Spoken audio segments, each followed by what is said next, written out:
Good afternoon, ladies and gentlemen. Once again, our apologies for the late start. Thank you for coming and waiting. My name is Mami. I'm the communication advisor to the Minister of Foreign Affairs of the DRC, and I will be moderating this event. Before we start, I would like to ask Madame Thérèse Kayikwamba Wagner, Minister of Foreign Affairs of the DRC, to say a word, and then we'll go with questions. Before you ask your question, you raise your hand, you say your name, your outlet, and then your question. Thank you very much.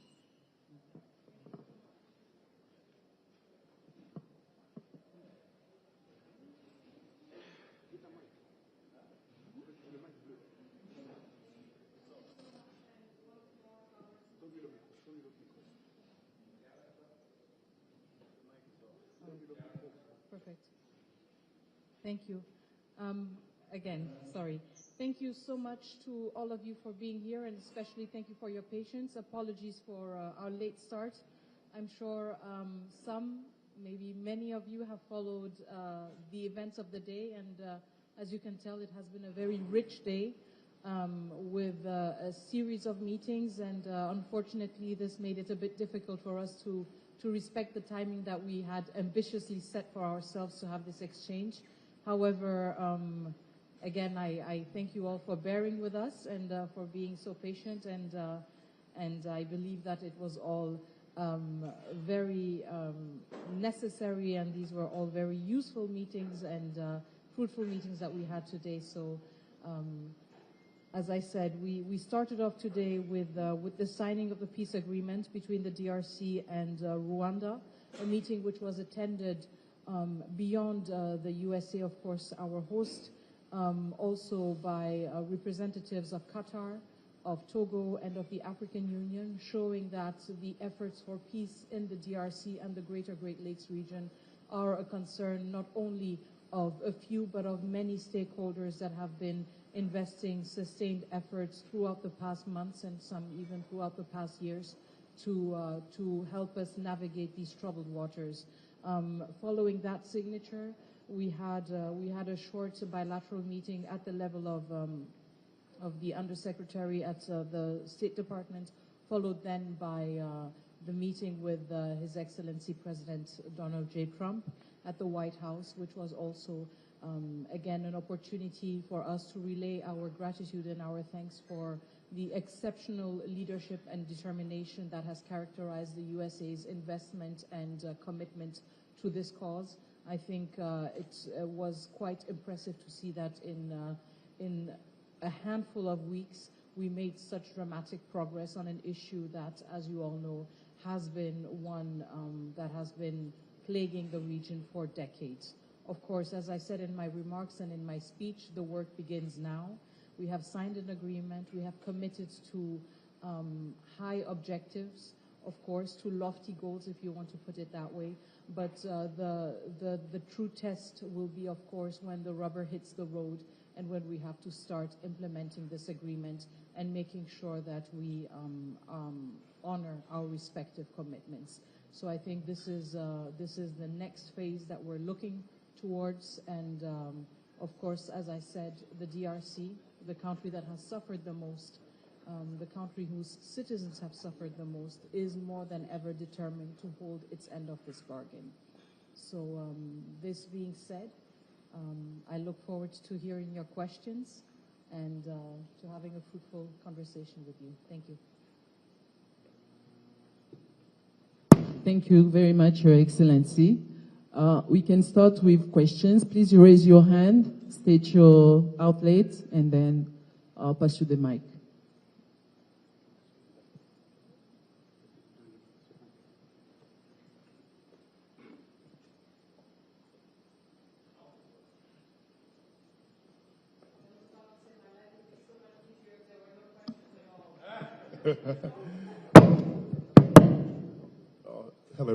Hello, Madam Prime Minister. Good to see you again. Not a question, just to say thank you for what you have done. I remember months ago when I saw you, you were so tired, exhausted, flying from New York to DC to get this peace deal done. And so thank you. We stand behind you. President Trump stands behind you. And I just want to say, from the American people to the DRC, we stand behind you. Thank you. Thank you. Next question.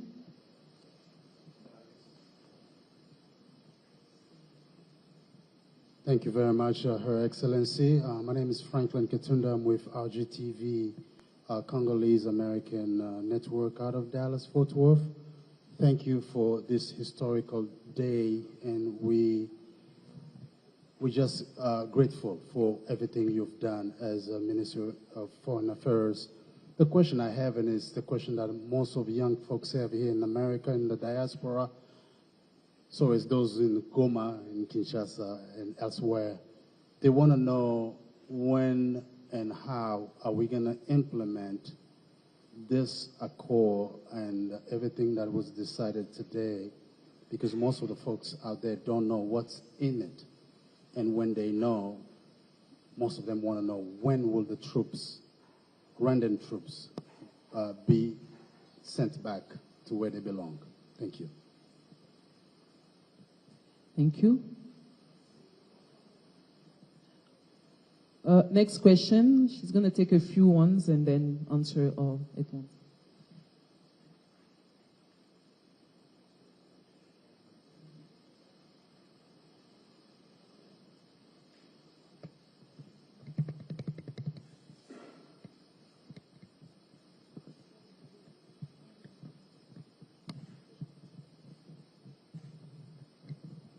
Thank you, Excellency.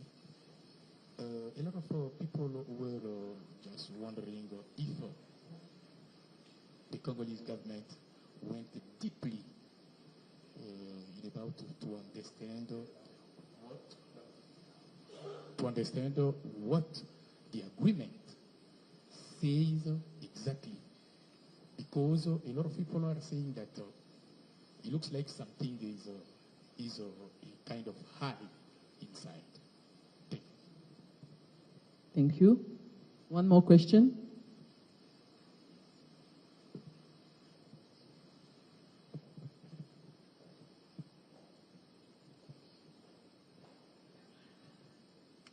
Thank you very much, Minister. Benjamin Alvarez from Deutsche Welle. Can you tell us what role Qatar played in these peace negotiations? We know the role that the United States is playing, but maybe if you could give us some insight in what role they played in all of this. Thank you so much.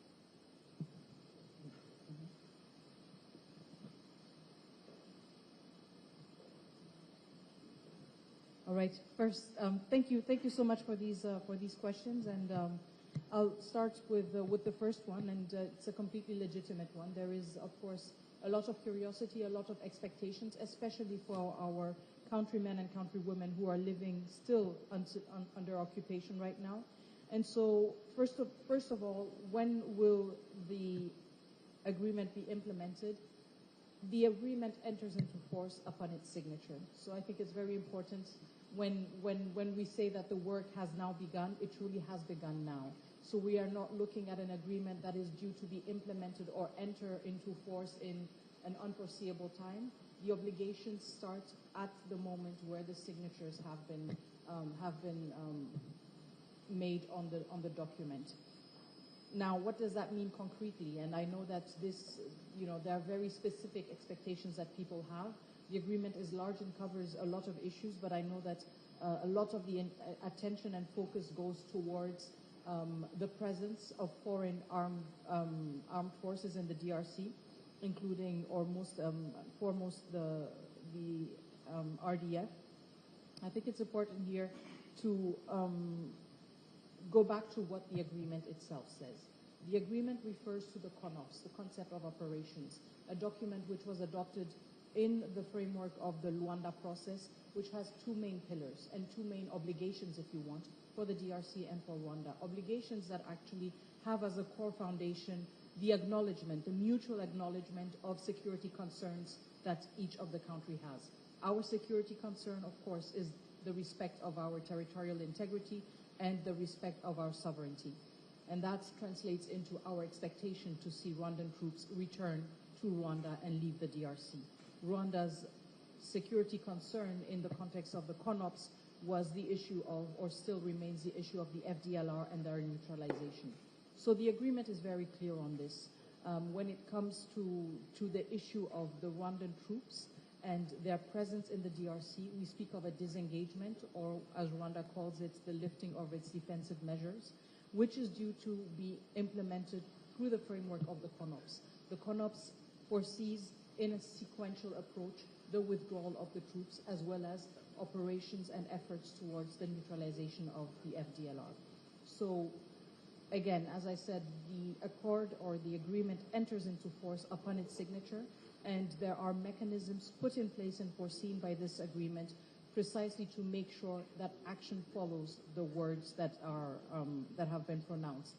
And so there are different mechanisms that will rapidly be put in place to make sure that both Rwanda and the DRC, but also the accompanying countries and facilitators, are on board to make sure that all are held accountable towards the implementation of this CONOPS, and more concretely, the withdrawal of troops as well as the neutralization of the FDLR. The second question goes to understanding what the agreement says exactly. So there's good news, and this was expected, of course. The agreement has been published on the site of the State Department. I think in the next days, everybody will reveal their true peace agreement analytics styles, and we will have all sorts of interpretations of the agreement. But I think it is a key aspect of making sure that even though peace processes sometimes require a level of discretion and do not grant the transparency that some expect, of course, when they come to fruition, it is important to make sure that there is clarity on what the parties have engaged to. And this is also a key aspect of holding one another accountable. You cannot be held accountable if what you have committed to remains a secret. So, of course, I think there is, first of all, the opportunity to read what this agreement says exactly and the different aspects that it covers. But yes, just to give a broad overview, it is an agreement that covers key issues and key concerns that have come about. The issue of security and disengagement of forces as well as the neutralization of the FDLR is one point that I mentioned. The issue also of making sure that the commitments are followed through because there are mechanisms put in place is also a key aspect. But the question also of the Doha process and the issue of the M23 is touched upon in the agreement, as well as just questions linked to the aspect of regional integration, which are in a very, I would say, introductory manner introduced in the agreement. So there is a lot to read, and I think in the next days, this is all still very fresh for everyone. In the next days, we will certainly be moving towards a more in-depth analysis or explanation of the agreement. But I invite you all, of course, to consult the State Department site, and of course, subsequently also the DRC government's different outlets, to be able to have your own reading of this agreement, and we will revert, of course, with more clarity on certain aspects. Now, the question from Deutsche Welle on the role that Qatar played, I think this is a point that I mentioned also in my remarks this morning this afternoon at the signing. Qatar played a pivotal role when we had hit a deadlock. We had reached a point where we had a series of, at times difficult, but yet still fruitful meetings in the context of the Luanda process. We had reached a point where we were very close to the signing of an agreement, and then a rupture of those talks, followed by a dramatic, but very dramatic and timely condensed deterioration of the security situation, of the humanitarian situation, in particular in North Kivu and South Kivu provinces. So a very, in a very short time, a situation that completely changed, and that actually led, if you want, to a deadlock and an incapacity, unfortunately, of many stakeholders who had tried to bring the two leaders together to actually, trigger or reignite the dialogue. So this is where Qatar played a very important role of making sure that a platform conducive to a renewed engagement at the highest level was created, and they used their access and their channels to both heads of states to make that happen, which was a significant turn in the situation. Now, beyond that, Qatar has been very committed and has played a key role in the talks between the Congolese government and the AFC M23, because we are cognizant of the fact that the security situation in Eastern DRC is very complex. It is one that spans the border of our country and is linked to our bilateral ties with Rwanda. This is an issue that we hope to have now settled with the agreement. But there are also other dynamics, such as the presence and activism of the M23, that also needed to be tackled. And this is where Qatar remained committed also to its engagement to help usher in a sustainable solution to the crisis, and created and provided a format and a framework through which these conversations could happen. And this is still ongoing, but we also are very confident that today's signing is giving us an impetus and a traction that we need to make sure that we also mark or hit the finish line in that other process. Thank you.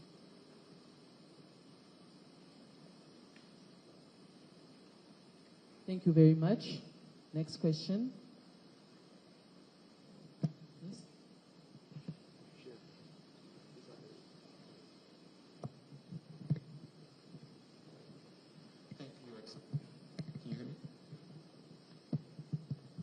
Can you hear me? Thank you, Excellency, for the work that you are doing on behalf of our country. My name is Claude Kamano, and the former president of our Congolese community of Washington. Here's my question. What will happen if the accord are broken by Rwanda? What type of complications they will face? Thank you.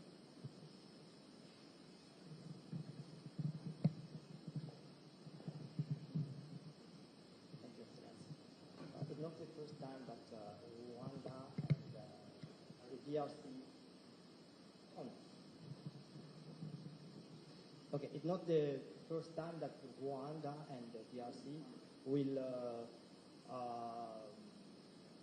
together sign an agreement for a joint mechanism of verification. We know that in the past, even Rwanda sent military for operation, but it didn't end the conflict. And now, what will be different? And what guarantees that the end will really end? That is one.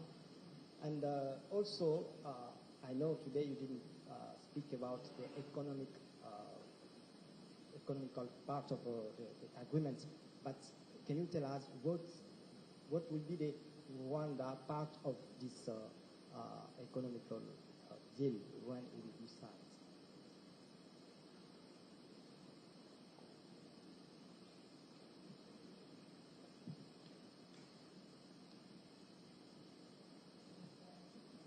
Thank you. So the first two questions are, I think, quite similar. What will happen if the agreement is violated by Rwanda? And the second question, which goes in the same direction, is that it's not the first time that Rwanda and the DRC have signed an agreement and also committed to contributing to mechanisms. Again, what is different this time? So I will just merge the two and answer them. I think we had a very fruitful meeting at the White House today, and I think it was very clear, again, by the commitment that has been demonstrated by the United States of America throughout this process, that one of the big differences that we have with this agreement is that we have a facilitator, we have a party that is championing this agreement, that is also determined to see it materialize, and that is determined to hold us accountable. So, of course, the question, and it's totally legitimate from a Congolese point of view to ask the question, you know, what will happen if the agreement is violated by Rwanda? But again, it's a binding agreement for all stakeholders, including for the DRC. So we will all be held to the same standards. And I think it's very important, and this was also one of my key messages to President Donald J. Trump today at the White House. It was, first of all, thank you and congratulations for making this happen. But second of all, please remain committed, because it is precisely this political traction that is necessary to hold us all accountable. So this may be one of the differences that we have in this agreement, a country that has decided to put the full weight of its diplomatic apparatus to make sure that the agreement yields something tangible. The other aspect is also the fact that in the different mechanisms that are foreseen to be put in place, these are not mechanisms that will solely concern the DRC and Rwanda, but actually integrates the participation of other stakeholders, including the United States of America, including the AU, which again raises the level of accountability to a different one, and again puts pressure on all stakeholders to honor their commitments. There was then a question about the economic agreements, and precisely we have not spoken about economic agreements today, because the peace agreement does not provide or does not contain economic or mining provisions. And I think it's very important here to understand that we have been very transparent on this issue, on sequencing of our efforts and of our commitments. We cannot expect to have long-lasting peace, to have successful economic perspectives, if the key issues of territorial integrity, protection of civilians, humanitarian access, the return of the legitimate state authority are not addressed.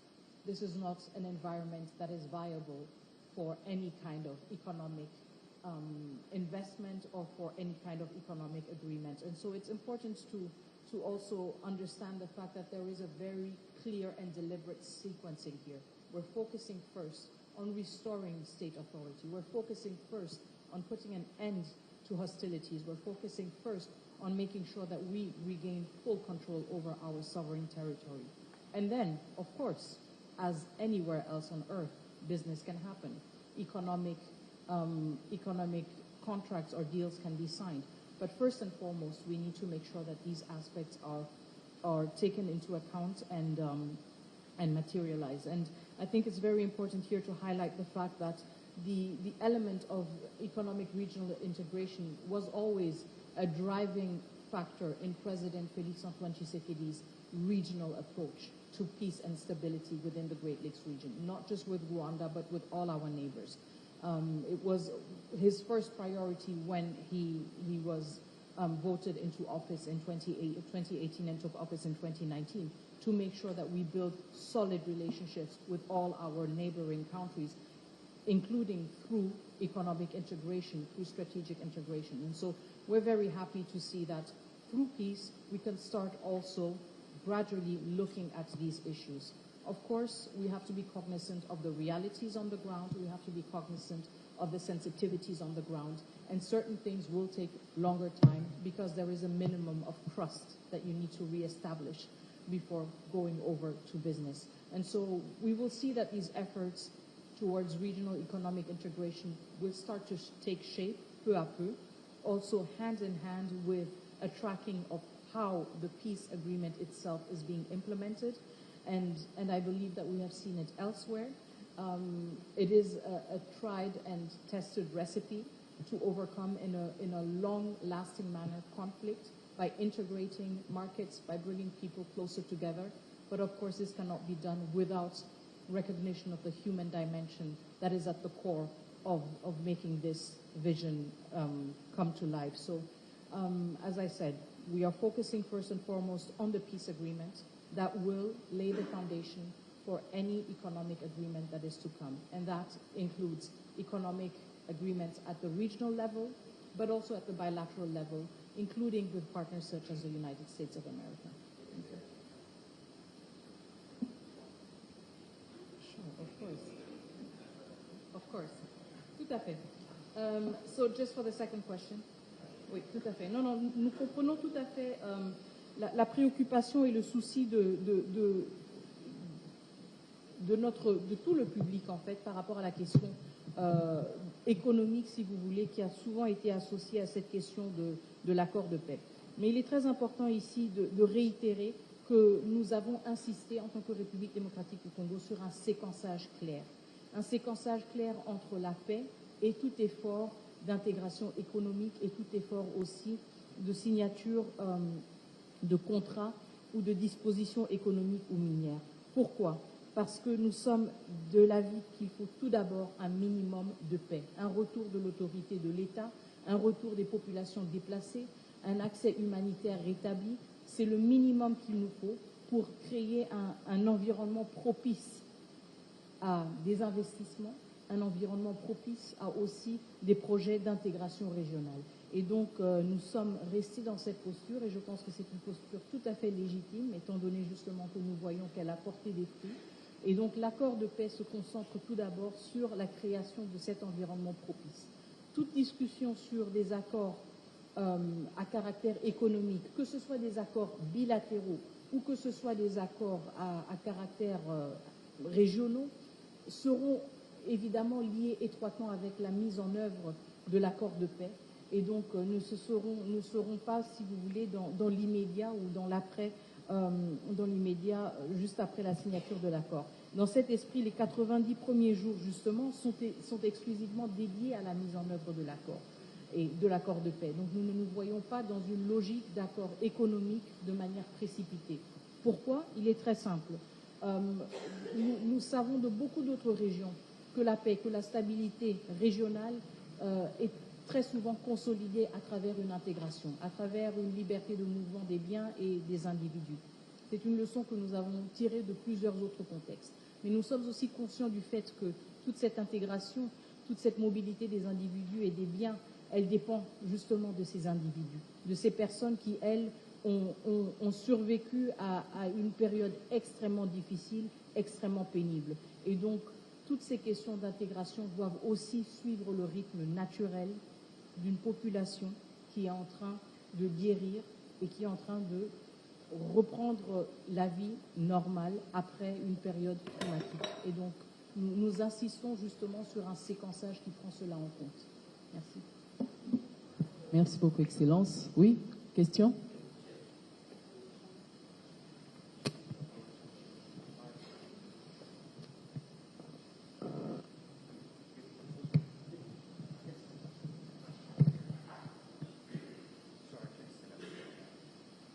Hi, Her Excellency.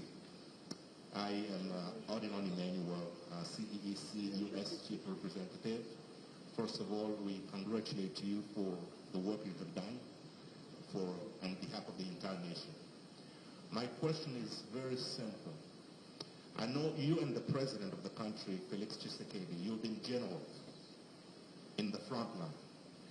Do you have captains behind you that would be on the task to make sure that Kagame takes every one of his men out of our country? Do you have the team that you're building up that you're going to be doing this, you're going to be doing this, you're going to be assessed on doing this, that we can ensure that Americans will not be implementing it. They are covering, helping us. But we're going to make sure that Kagame gets his boots out of the country. Look at that team. Thank you. Thank you. Your Excellency, thank you so much. This is a great opportunity for us to actually talk to you today. I just have two questions, and I'm going to ask one in English and then one in French. My name is Roger Muntu. The first question is, how confident, Her Excellency, are you that Rwanda will respect its commitments this time around? Because so many people are wondering about that question. And after everything that you experienced today at the White House and at the State Department, how confident are you about that? My French question, Madame la Ministre, quelles sont les prochaines étapes concrètes après cette signature? Y a-t-il un calendrier précis pour la mise en œuvre? Certains de ces Congolais se posent la question pour savoir s'il y aura une suite où ils peuvent être informés. Merci.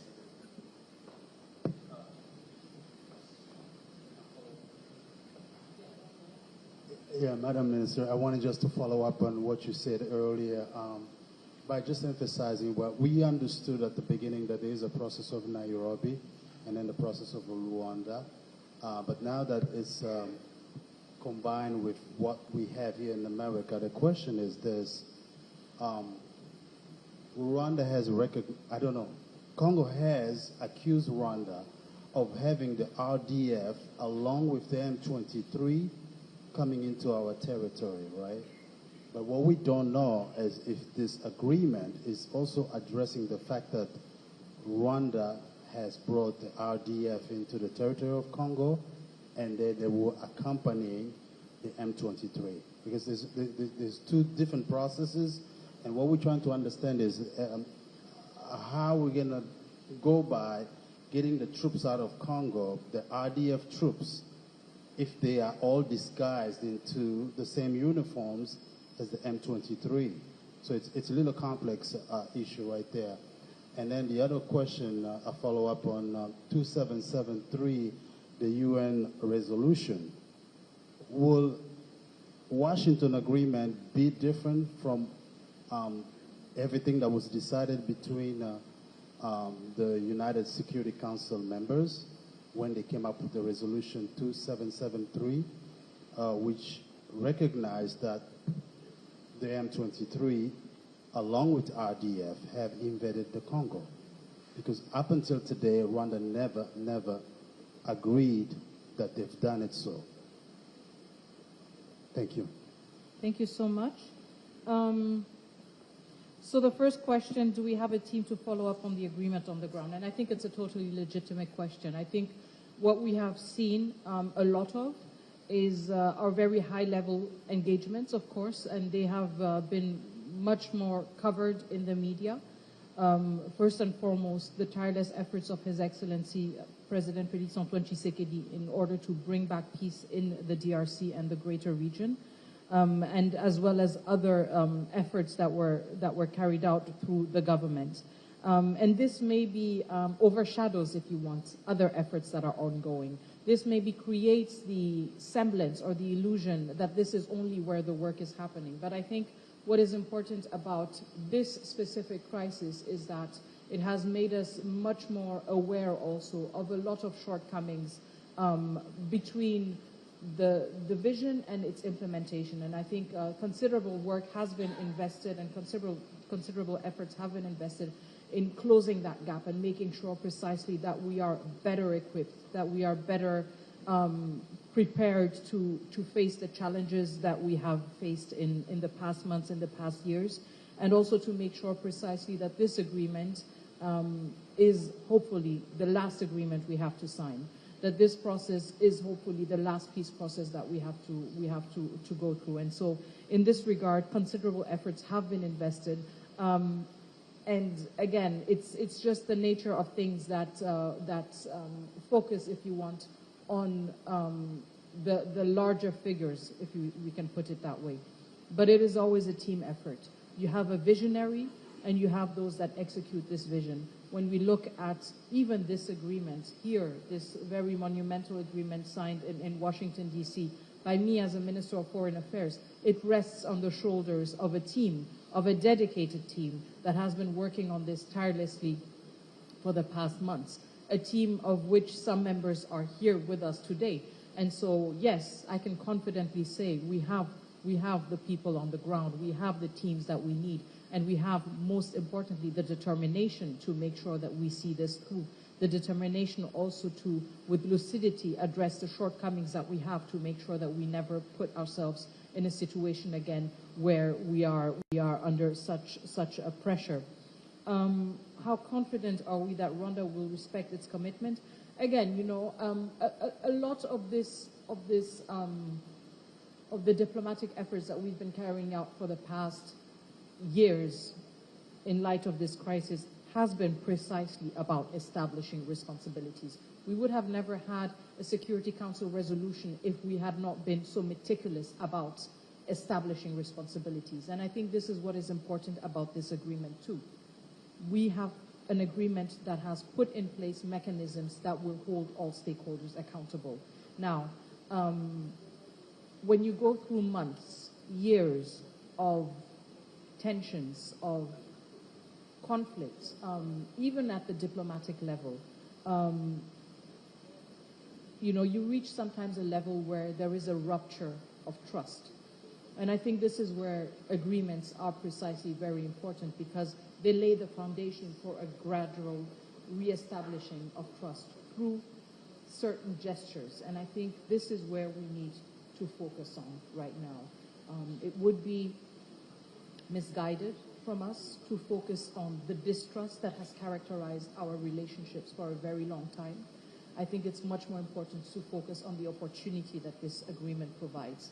An agreement that establishes clear responsibilities, but also has a backup plan through mechanisms that supervise its implementation. So I would rather turn it around and focus on the opportunity at the moment and not fall back, if you want, in the trap of mistrust that at times has characterized our relationships with Rwanda.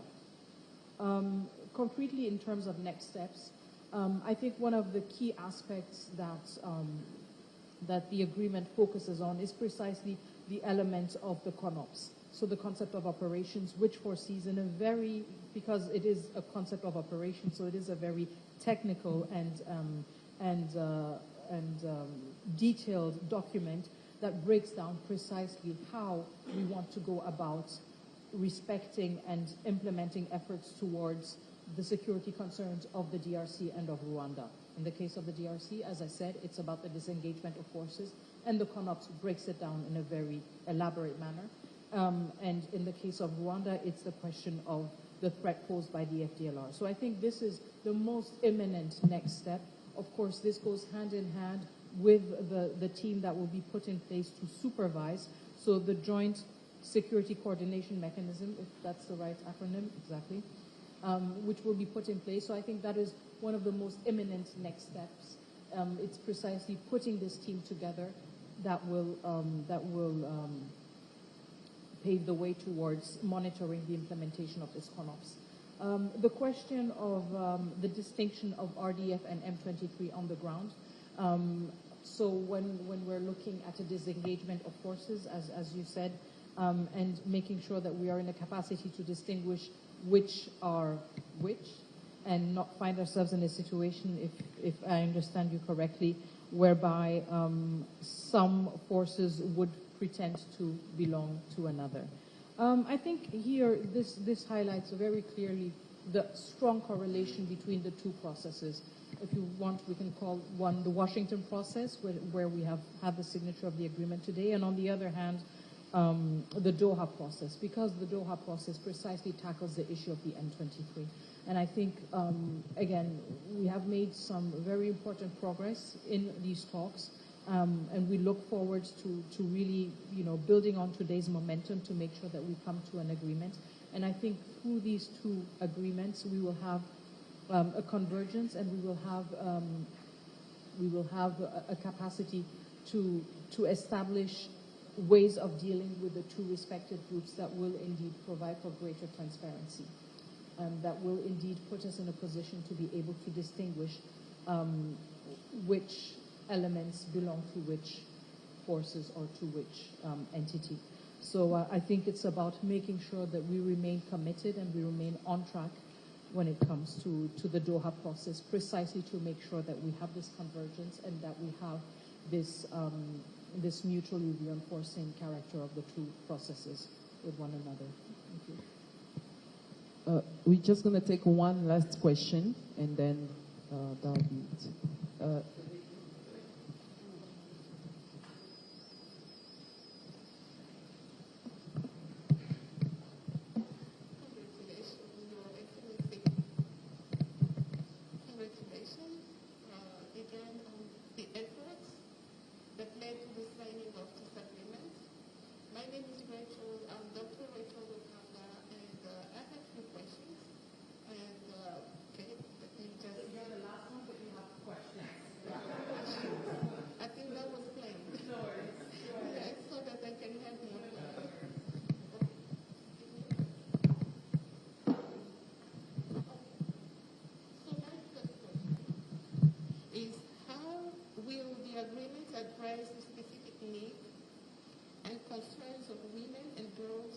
Affected by the conflict. That's the first one. The second, how will the women's voices be included in the implementation and monitoring of the agreement? And my last question is,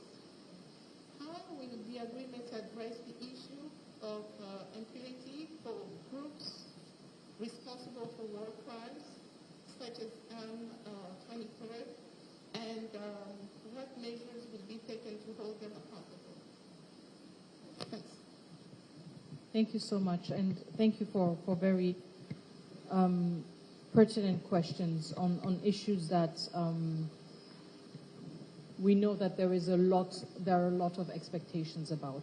The question on the specific needs of women and girls, as well as amplifying or ensuring that women's voices are included in the implementation of the decisions of the peace agreement is pivotal. I think we cannot look at sustainable peace and consolidated peace if this is based on an approach that excludes those that have borne a largest part of the burden of war.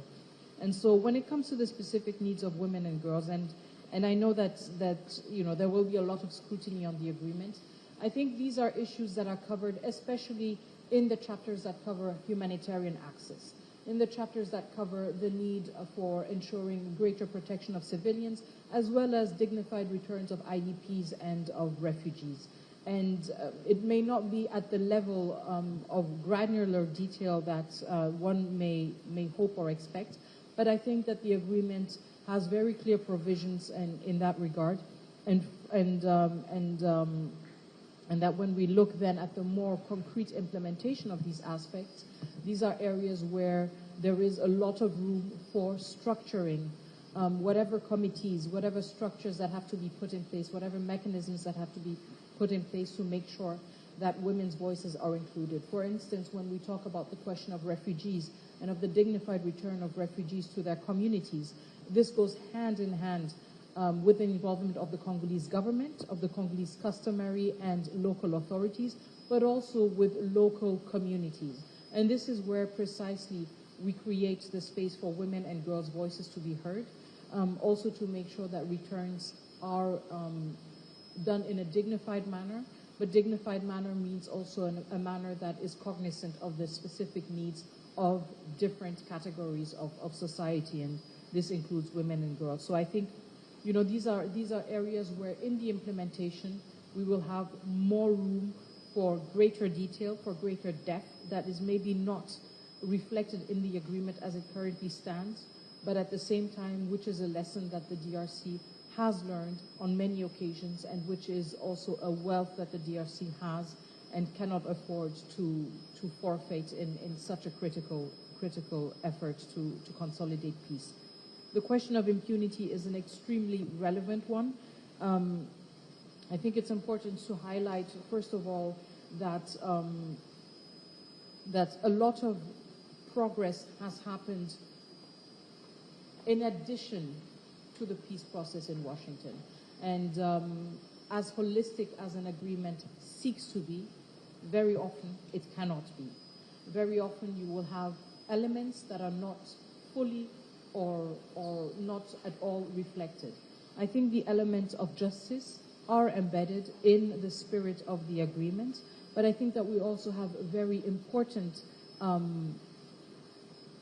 progress that has been made in parallel to that. So I want to highlight the fact that the Human Rights Council of the United Nations has decided on sending an independent inquiry commission to Eastern DRC in order to establish facts on the violations that were perpetrated, the human rights violations, the violations of international humanitarian law that were perpetrated during the past years in Eastern DRC. So I think this is an extremely important signal.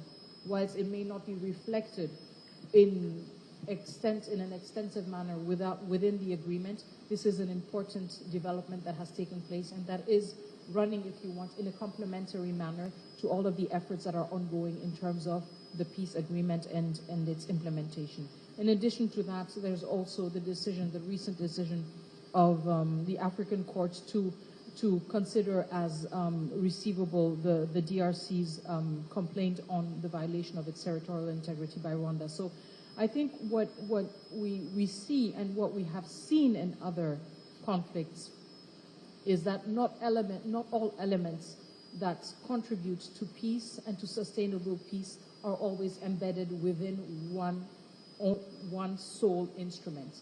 You very often have other tracks that are convergent to these efforts and that complement it. And I think the issue of impunity is one of these issues where we see a lot of traction in other settings, and a lot of encouraging signs. Nonetheless, I think the agreement is also very explicit on the issue of the possibility or the conditions of integration of former armed groups combatants in national forces. And it is very clear on the fact that this is not an issue that can be dealt with in a blanket manner. So a case-by-case analysis. And this means individual accountability. This means making sure that we do not proceed in a manner which has been done in the past and unfortunately has cost us immensely, whereas we reward, if you want, rebellion, we reward taking up arms with certain privileges without taking into account what individuals have made themselves culpable of. And I think this is an extremely important aspect that is duly reflected in the agreement. So, as I said, there are key elements of impunity and the fight against impunity that are within the agreement. And at the same time, we're also very encouraged and emboldened to see that there are a lot of efforts, spearheaded also by local civil society organizations, that push towards a more robust stance on the fight against impunity and also the accountability for grave human rights violations that have been documented in Eastern DRC. No, please, no. We're just going to take one really last question. And no repeat offenders. So you already had so many questions. We'll hear a voice we haven't heard yet. I'm just making an executive decision. Thank you very much. Mwana Sugaliaga Mingi. Yes. Madam Minister, thank you very much for all the hard work. I think you distinguish yourself out of the box. We appreciate all your work and keep on doing what you do. A few hours ago, I was in a room. We witnessed a signature, and you could see the excitement on the American part. You see Secretary Rubio, Mr. Bulos, even the President Trump, when you talk about this agreement, he's so excited. But when you look at the other part, the two other parts, the Congolese part and the Rwandese part, the body language was kind of, you didn't have the same excitement than the American part. What are you afraid of? And so thank you for that question. I think body language is a very, first of all, culturally specific issue. And so whilst some may express or demonstrate excitement in a manner that is maybe more visible to some onlookers, does not mean that others who maybe express their excitement in a different manner do not feel that same level of excitement. Again, I will not delve into interpreting and analyzing the body language of each and every one. But I think, this is the great thing about such a big event. You have a text, everybody's going to become a legal expert, they're going to tear it apart and they're going to look at all the articles. Then you have the videos, everybody's going to be a body language expert and say, she frowned, she smiled, she cried. And then there's going to be everyone becoming an expert. And I think this is all part of all of the excitement around such an agreement. I just want to emphasize the words that I pronounced today, both at the Department of State and at the White House. This was an extremely solemn occasion for us. Maybe it was not visible to certain, but we signed this agreement, and I weigh every single one of my words. We signed this agreement today with the weight of all of our population on our backs, with the suffering of our population on our backs, with the responsibility to make sure we cannot fail. So whilst maybe body language may not have translated that, trust and believe this was not an exercise that was easy. This was not an exercise that was lighthearted for us. And we are very conscious of the historical burden and responsibility that is bestowed upon us. and we will do our utmost to be up to the challenge. And we will not, unfortunately maybe for you, do our utmost to satisfy the curiosity or expectations of some onlookers on how we ought to behave or signal through body language. Thank you so much. Thank you. Thank you very much.